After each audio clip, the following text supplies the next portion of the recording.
জওহরলাল শিশু মঞ্চের উদ্যোগে সোমবার আগরতলা কংগ্রেস ভবনে প্রয়াত দেশের প্রথম প্রধানমন্ত্রী জওহরলাল নেহরুর ৬০তম মৃত্যুবার্ষিকী পালন করা হয়। উপস্থিত ছিলেন যুব কংগ্রেসের সভাপতি, মহিলা কংগ্রেসের সভাপতি, সদর জেলা কংগ্রেসের সভাপতি সহ জওহরলাল শিশু মঞ্চের রাজ্য চেয়ারম্যান অধ্যাপক অলোক গোস্বামী। আজকে ২৭শে মে ত্রিপুরা রাজ্যে আমরা জওহরলাল মঞ্চের উদ্যোগে ওনার ৬০তম মৃত্যুবার্ষিকী আমরা উদযাপন করলাম।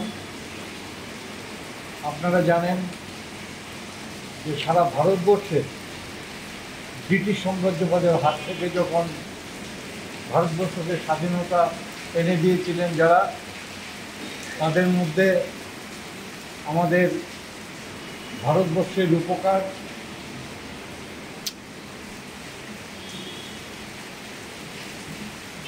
পণ্ডিত জওহরলাল নেহরু, উনি ওনার কৃতিত্বের মাধ্যমে এবং তখনকার সময়ে যারা নেতৃত্ব ছিলেন, সারা ভারতবর্ষের ইতিহাসের পাতায় যাদের নাম রয়ে গেছে, সবার একটা ঐকান্তিক সিদ্ধান্তমূলক উনি ভারতবর্ষের প্রথম প্রধানমন্ত্রী হন।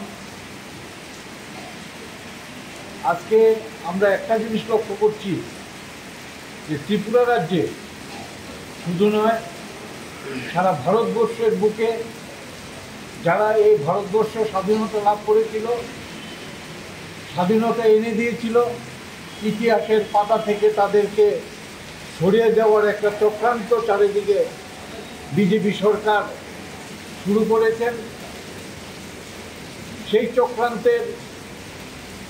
সেই চক্রান্তকে আমরা সামনে রেখে আমরা ভারতবর্ষের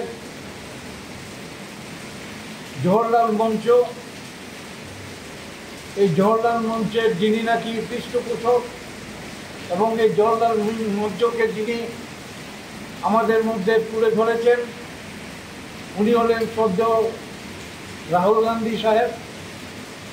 এই শ্রদ্ধেয় রাহুল গান্ধীকে আমরা আমাদের এখান থেকে সবাই সংগ্রামী অভিনন্দন এবং ওনার চিন্তাধারাকে আমরা পাথেয় করেই সামনের দিকে যাচ্ছি এবং সারা ভারতবর্ষের ইতিহাস থেকে যাতে আমাদের ইতিহাস মুছে না যায় বা যে চক্রান্ত ভারতবর্ষের বুকে বিজেপি সরকার শুরু করেছে সেটা যেন কোনো মতে সার্থক রূপ নিতে না পারে, সেটার জন্য আমরা ঐক্যবদ্ধ হয়ে আমরা জওহরলাল মঞ্চ নিয়ে আমরা এগিয়ে চলছি বন্ধু।